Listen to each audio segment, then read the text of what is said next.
Welcome to CPAC Now, America Uncanceled. It's great to be back here, I guess, in the swamp. This is Matt Schlapp along with Mercy Schlapp. How are you doing? You know, I'm hanging in there. I don't think we've quite recovered from CPAC. No. How about you? No, and my wardrobe hasn't either. I'm just kind of like, I'm barely getting there. Okay? Well, I literally sent you home so you can go get changed because I was like, Schlapp, what are you doing? We have a show to do today. I look like I'm a There's golfer. Too much it's okay. news. But we've got some developing news, obviously, on the story of Cuba.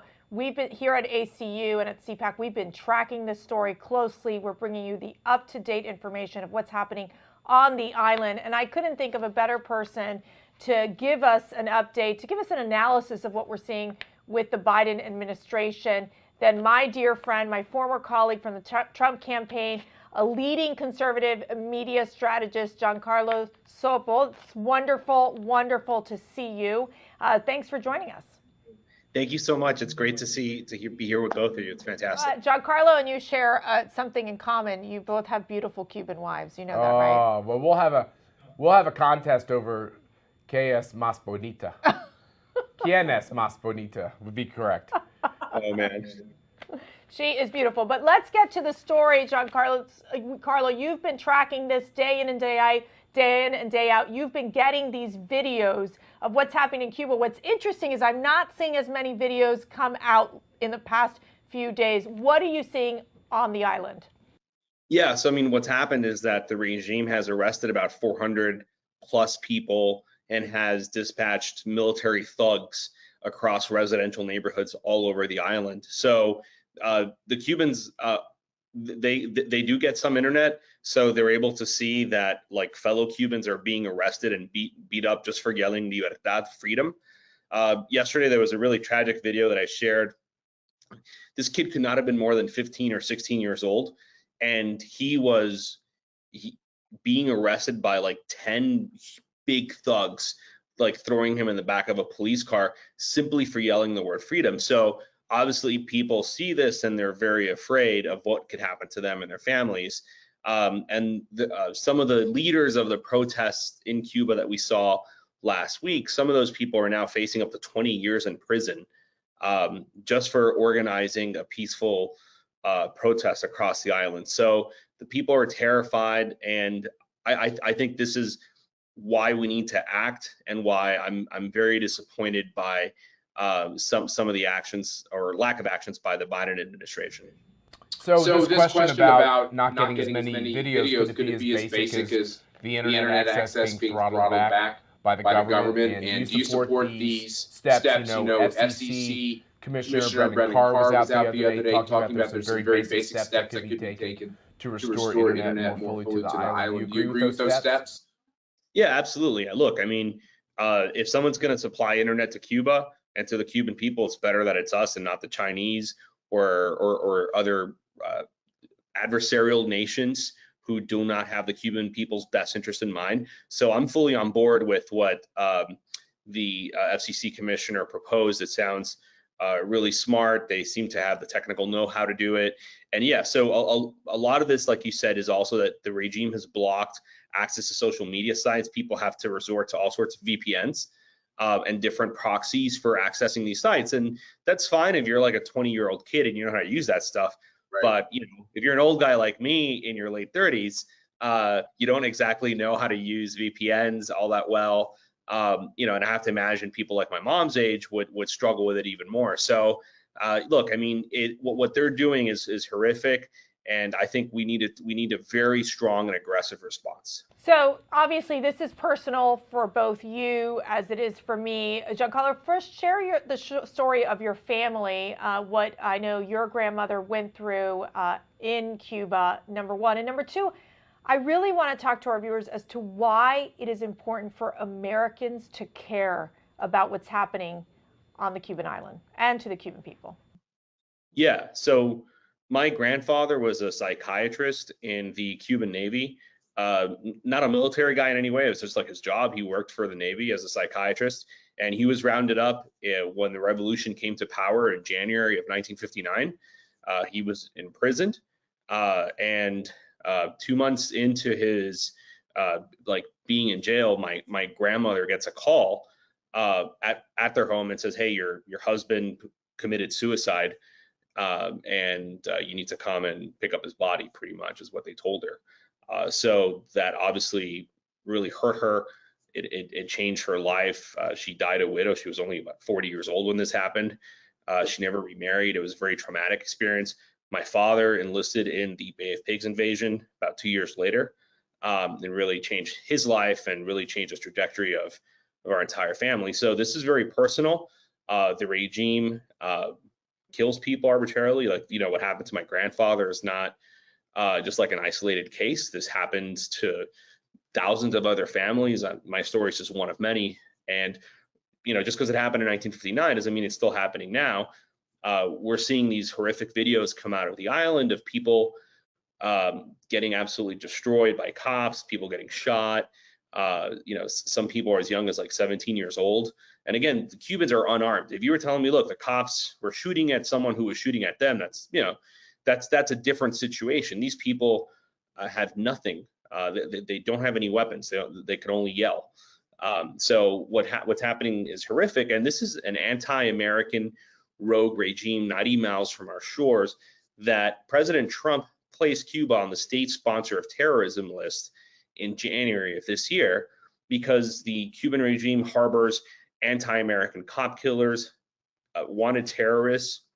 The Cuban regime also has been maybe the most successful in terms of espionage against the United States. We had a defense intelligence analyst, very senior, very high ranking, that she was arrested right after 9/11 because they caught her sneaking very sensitive military secrets to the Cuban dictatorship, which then takes those secrets and sells it to rogue nations like Iran and terrorist groups. So we're not talking about Jamaica here. We're talking about imagine having a tropical North Korea 90 miles from our shores. That's what we're dealing with. And it really puts Americans at risk, and it's very dangerous for our country. So we need to act decisively and strongly. Let's talk about that, because what we're seeing is, President Biden, he met with several, celebrities and some of these more left-leaning Cuban leaders at the White House. It sounded like it was a listening session, and it looks like he's also moving towards easing U.S. policy on Cuba. What are you hearing? What is the Biden administration going to do? The Biden administration has no plan. They said, as recently as a month ago, Jen Psaki said at a press conference that Cuba really wasn't a priority for them, despite it being a state sponsor of terrorism 90 miles from our shores. So they've been caught completely flat-footed.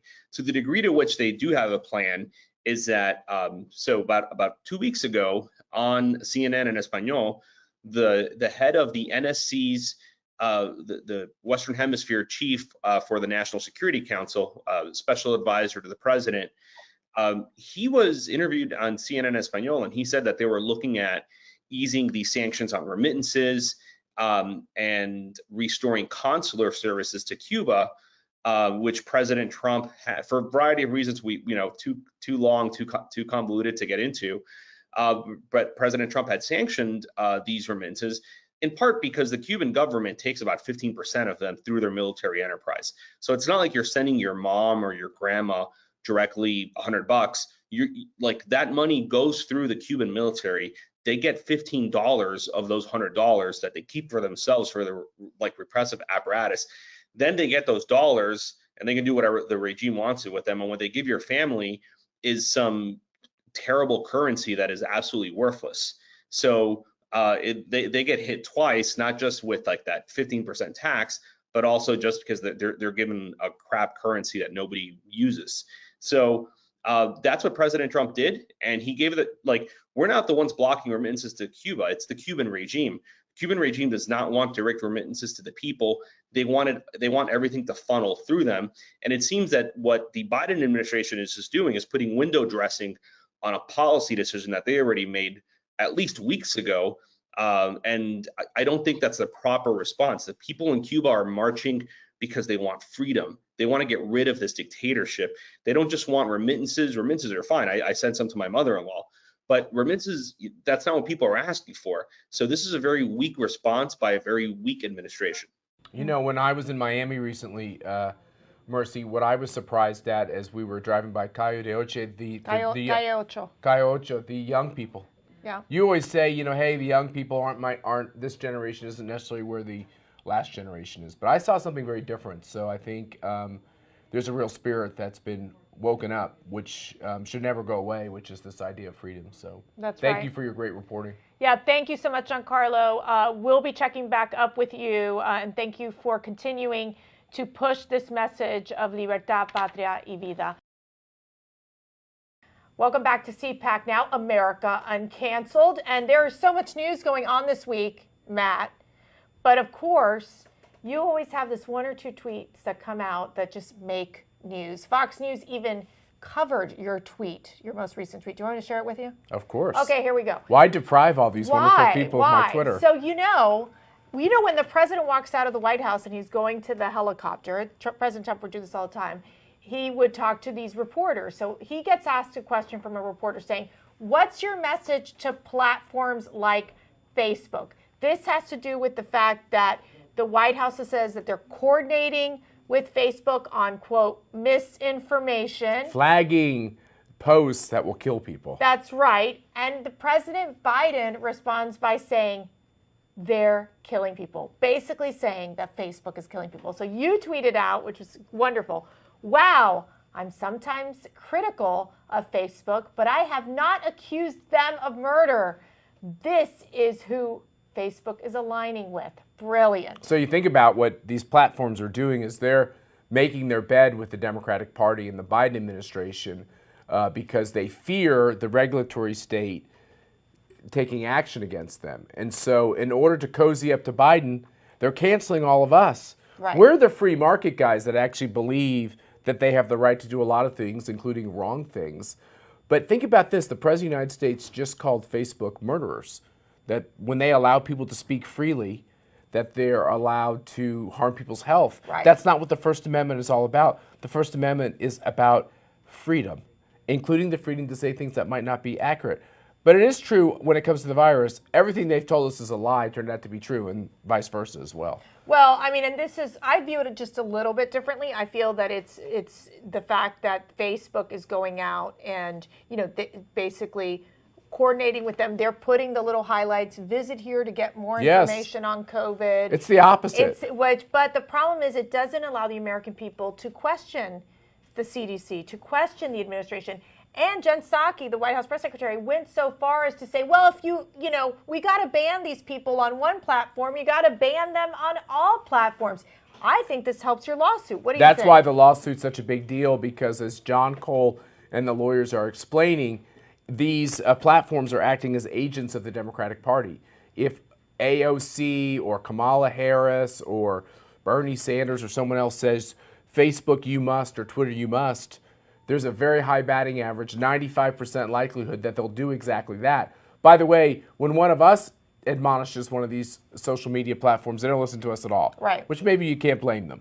But but by the same token, so they're acting as agents of the Democrats. Actors. So they're no longer private entities. They're really pseudo-government entities. Right. Well, I think we're going to keep an eye on this. This is obviously a big topic when it comes to the First Amendment. What role is big tech playing? Are they the editors-in-chief? Obviously now they're colluding with the Biden administration in so many ways.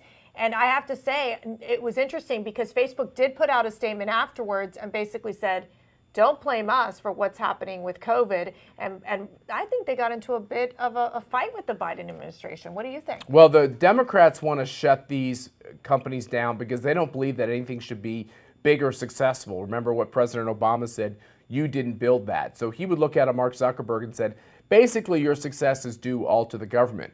We don't believe that at all. But we'll be damned if we're going to sit on the sidelines being bound by some platitudes of the free market to watch these massive oligarchs in social media destroy this country, to cancel out voices, to tip elections one way or the other, right, to push for this mandates of vaccines on our tender-aged children. This craziness has to stop. And by the way, even if people disagree with maybe what you and I think on some of these things, in America there used to be tolerance for having differences of opinion, and that tolerance is gone. and we have to get it back. You'll love this, Matt. The American Academy of Pediatrics, they came out saying, if you're 2 years old, or you should wear a mask. Do you imagine a 2-year-old wearing a mask? So this is the collusion that we'll find. It's not just social media platforms. It's big medicine, right? They're all in on the Biden line on the virus, and also against President Trump, even though his policies resulted in the virus. That's right. All these things are all cattywampus. You know, it's the Trump policies that get the virus. They act like they're the ones who came up with the virus. Well, and now they want to mandate the virus. And Kamala doesn't even want the virus under Trump. Want to take the Trump vaccine. Let's be real. So take the vaccine. They're not necessarily they're mandating it in many of these corporations. They're definitely moving in that direction. And obviously, people are concerned. Some of them are applying for religious exemption. People should do what they want to do. It's their decision from a health perspective what they should do for their And remember, families. the therapeutics that have been developed, that's the great news here. If you read the stories, is when this virus first hit the stage, it was very alarming because they didn't know what to do. Right. Do you put somebody on a respirator immediately? Like, what's the right next step? The great news is unfortunately, through this trial and error in medicine getting smarter, there's great hope out there. Yeah, the mask mandates are back in LA County. I mean, they are, there's a lot of, it's constant fluctuation of what's happening with COVID and the new Delta variant. Just be safe, make the best decisions for your family. That's, I think, the best advice we can give. But I want to shift gears here. There was also a great article by Kevin Hassett. He's joined and is writing for the National Review, really hitting President Biden hard on the economy. That we know that President Biden gave a speech on the economy. He actually said that capitalism is a good thing, but then he said that, they were kind of anticipating some inflation. So what can you tell us about this article that Kevin Hassett wrote? Yeah, well, Kevin obviously has a long-standing relationship with the National Review. A little piece of history, a factoid of history, William F. Buckley, who established and was the longtime editor of the National Review, also started the American Conservative Union, so we have some lineage together. And Kevin has written them for them for decades and is back now after his service in the Trump administration. He writes this great article about the effect of the Biden economic policies. And the bottom line is, if you look at each of these areas, everything from trade to taxes to regulation to what's going on with all this stimulus and spending, it's going to cause huge economic disruption and huge economic disruption for those folks who work really hard and maybe live, month to month. It's really going to hurt them. And we're in a period of time where they're trying to spin us and sell us that things that will harm our economy will actually be good for the economy. And at the center of that is a massive deception. And in the end, I think what the Biden team is hoping is that because they're on this bad path where they've just stimulated the economy, that enough of this will bamboozle enough consumers and voters they'll win again and maybe even not do so bad next November. But the laws of economics are kind of like the laws of gravity. Yeah, and I remember talking to Larry Kudlow about the blue collar boom, and it was really under President Trump that we saw that, where the working class, we saw higher wages, more job opportunities under the Trump economic policy. Very different than what we're seeing under Biden. Biden did talk about these blue collar workers, but let me tell you something. If gas prices are going up, if electrical prices are going up, they can't, and with inflation and consumer prices, it becomes impossible to be able to pay those high expenses. But let's shift gears. Just something really interesting that happened with Tom Brady. I know that the Buccaneers, and this is a tradition, they won the Super Bowl. They headed to the White House. And let's play this quick clip from Tom Brady when he was at the White House with the team. Amazing group of men.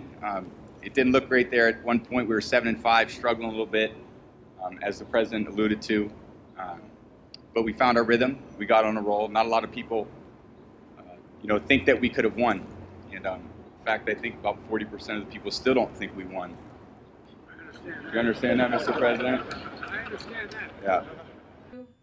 I thought that was hilarious. Well, mostly it was ironic because there was all this chatter about whether Tom Brady would even go to the White House. Obviously, he's friends with President Trump. Tom Brady certainly seems to act like a Republican and vote like a Republican. So there was all this intrigue. Would he show up at the White House? And then humor sometimes tells us more about the truth of a situation than ever. So Tom Brady, I think he deserved the touchdown for that remark. Totally, completely. Yeah, that was great. That was fun. Okay, wrap it up. We're done. Well, thanks for tuning in. Thanks also for all of you who watched our CPAC programming from Dallas. It was a fantastic CPAC. We sold out. We couldn't have added any more people. The president was really keyed up about the ability to give that speech to that full room, and to all of you who were watching online. We got great comments about our website. I want to give the team here at ACU plaudits for the great job they've done on the website. People were able to watch throughout the whole process, and we're getting everything so it's available to you now in little kind of bite-size pieces, so that you can send it to all your friends. We're very proud of what happened down there, and we're proud to be working alongside you. And we got some great programming for the show. We do. Real fun. And we'll keep bringing you these great speeches as we go along. And I'm going to get some sleep and be more coherent at the next show, I promise. Thanks for tuning in, and great to be with you again, sweetheart. We're glad you survived this show. Good night.